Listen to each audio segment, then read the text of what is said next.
We are about 20 days away from kicking off the 2020-21 NBA season. I'm not going to lie to you guys. A couple months ago, I did not expect this season, though it is the 2020-21 NBA season. I did not expect this bad boy to start off in 2020. I'm not going to lie. I thought it would have started around February. That's where I was at with it a couple months. But as time passed by, it became much more clear to me and a lot of basketball fans around the world that the NBA is tired of losing money. They want to get back to their set schedule of ending their season around June, July-ish. It's going to take a couple years to get back to where they were before COVID, with their postseason ending around the first week in June. But the NBA is fighting to get back on schedule. And one thing that a lot of people are kind of looking over is the NBA didn't want to lose the feeling of Christmas Day basketball. That was a big thing to Adam Silver and the owners, because they know if they go one Christmas without basketball and if they win a second Christmas without basketball, somehow, some way, Roger Goodell and the NFL was going to find a way to take advantage of that and use that holiday to their advantage. And you don't want to do that. You don't want to play that game with the NFL. You don't want to do that. It's an opportunity for the NBA to not only showcase some of their young stars, but kick off their season. So we now know the game slated for the 22nd, 23rd, and to the best of my knowledge right now, there will be no basketball on Christmas Eve, and then we also got the Christmas Day matchups. So I wanted to just kind of go through some of these matchups, give my quick opinion, and talk about the season in a nutshell, because I'm super... Let me address this real quick, because there are a lot of fans out there that are just not into it. Without fans being in the buildings, most teams won't have fans, if not all, won't have fans for the bulk of the season. It is disappointing. You know, this schedule looks amazing, but then you think, dang, ain't gonna be no fans in the building. You know, I'm curious to see what some of these arenas have done to kind of create a fan-like atmosphere virtually. We'll see what the NBA comes up with. They did a great job for the bubble, so we'll see what they comes up with. It is disappointing to see some of these great matchups but it's gonna be without fans. There's also one other thing that I wanted to add. The way the NBA is doing their scheduling, I believe, look, there's one matchup you're not going to see the first week of the season, and that's the Lakers versus Nets. I'm just using this as an example. There's a reason for things like that. I believe Adam Silver is going to have the right a couple months into the season to say, okay, since there's no fans in the building anywhere, no one's got to worry about traveling and hotel booking and all that, except employees.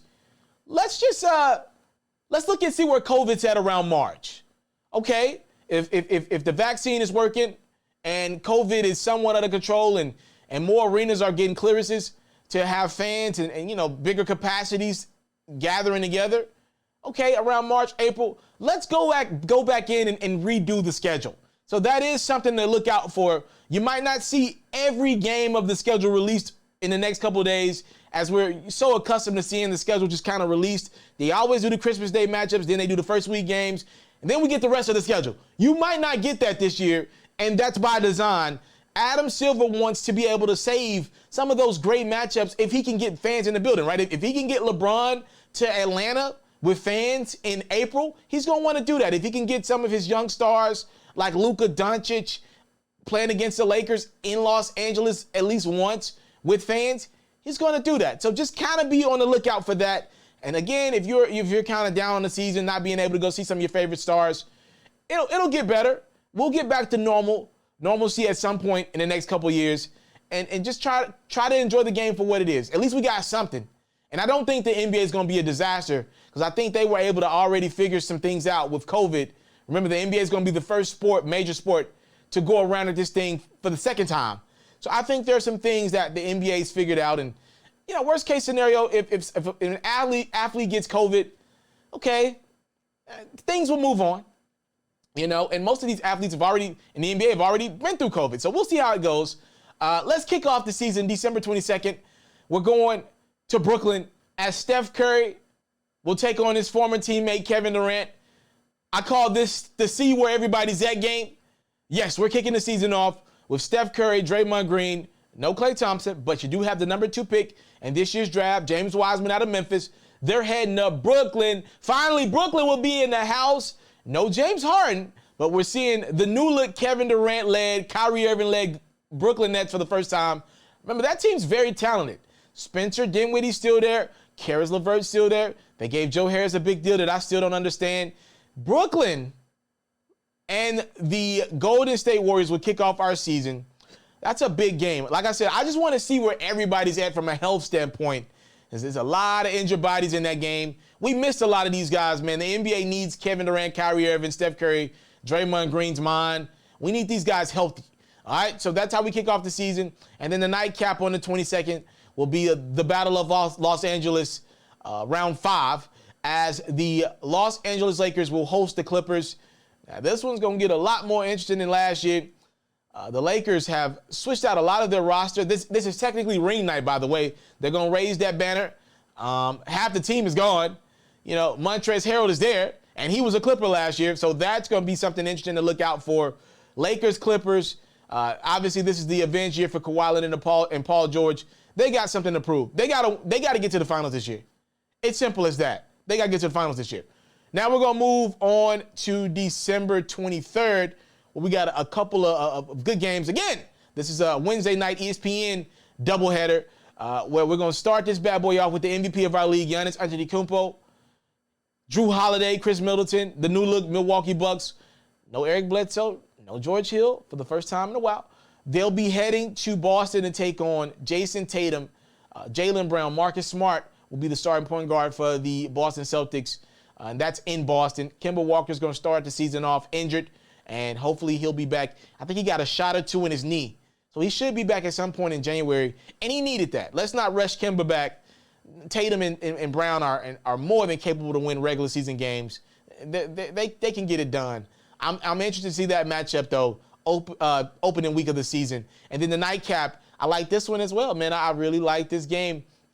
You got Luka Doncic and the Dallas Mavericks taking on Devin Booker, Chris Paul, and the Phoenix Suns. So that's how we start the first couple of nights of the season, and then we get right into this Christmas Day fiasco. Oh, I love the Christmas Day games.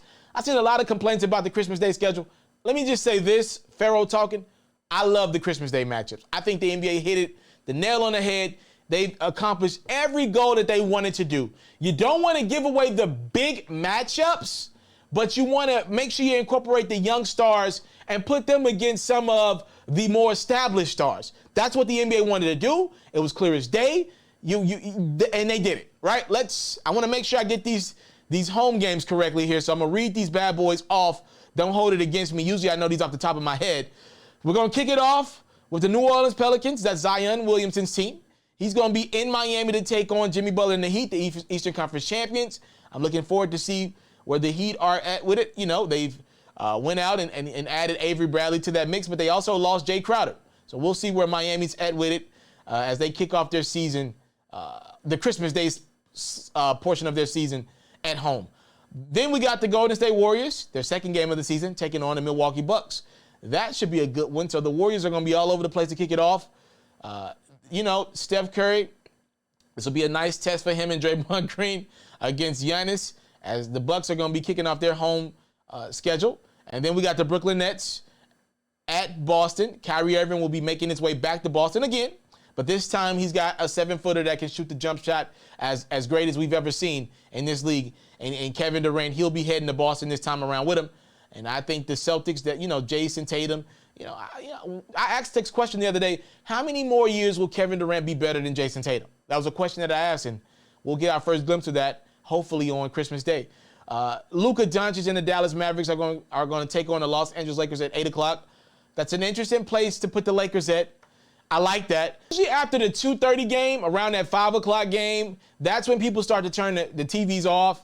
Definitely around that 8 o'clock game, people turn the TVs off or just do other stuff. I mean, it is Christmas. But I like what the NBA did here. You go Warriors and Bucks. You got Steph and Giannis, right? You put them in that prime spot. Steph Curry is enough to sell at 2:30, and Giannis is enough to sell at 2:30. I thought that was a great spot. Usually you got Shaq, Kobe, LeBron at that spot over the last 15, 20 years. But no, let's take LeBron out of that spot, 2:30. Let's give it to Steph, an established star.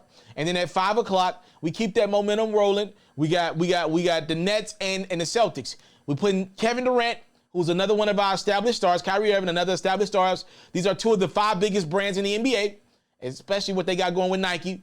Put them against Jason Tatum and the Celtics. You got some storyline there. Kyrie's back in Boston, right? And then bring everybody back that you maybe lost throughout the day. You're going to bring them back with Luka Doncic and the Dallas Mavericks against the Los Angeles Lakers. And there is a growing feeling around the league that Luka's going to be the MVP to be. You know, I think this is Luka's MVP to lose.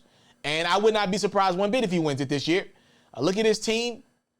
There's going to be no Kristaps Porzingis to start the season. So if Luka can keep them afloat for the first month or so in the season and be himself, I'm assuming that the Mavericks will, you know, if they're 4th to 5th in the West, it should be Luka's MVP to lose. He'll probably take the MVP lead to start the season.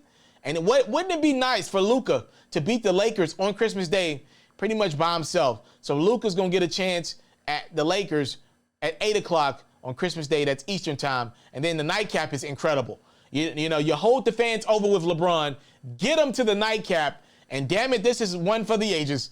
As Kawhi Leonard and Paul George look to avenge their disappointing Western Conference Finals loss. They were up 3-1, leading in all three of those closeout games against Nikola Jokic, Jamal Murray, and the Denver Nuggets. And Denver will be at full strength now, too, as well. They were missing a couple guys. Will Barton was hurt. They're going to be at full strength as the Clippers are heading to Denver to take on the Nuggets. And that, ladies and gentlemen, is a Christmas Day slate of the ages for you. I am super excited. Let me know in the comment box below what is your favorite matchup taking place the first week of the season. And then obviously let me know your favorite Christmas Day matchup. I think for me personally, I'm really feeling that Steph Curry Warriors matchup against the Giannis Antetokounmpo and the Bucks. You're looking at two guys that I feel like got something to prove. I think Steph's got something to prove. I think Giannis got something to prove. And I'm looking forward to seeing them in that prime spot. I want to see as somebody who covers this game, I want to see the rating on that game as well. Let's see how much interest there's in the NBA season, number one, and specifically into some of the stars like Steph Curry, Giannis. Pretty much, let's see how much interest there's in a non-Laker LeBron game on Christmas Day in the prime spot, all right? Let me know what y'all think about the season. Let me know some of you guys that you think is going to take it all, or some of the guys that's going to win different awards. I want to know all this stuff in the comment box below. I thank you guys so much for the time, love, and support. It's what I don't take for granted. Welcome to the 2020-21 NBA season.